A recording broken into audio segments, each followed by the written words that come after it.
Hey everyone, it's Laura with Naps.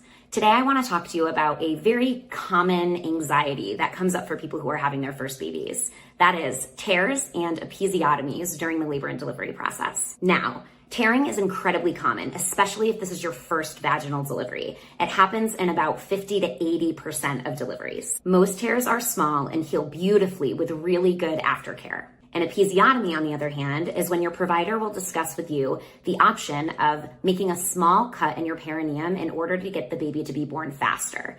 Episiotomies are usually happening in an urgent or emergent situation. Episiotomies are not routine practice. If you tear, ice packs are the first thing that you're going to want to use in the postpartum period.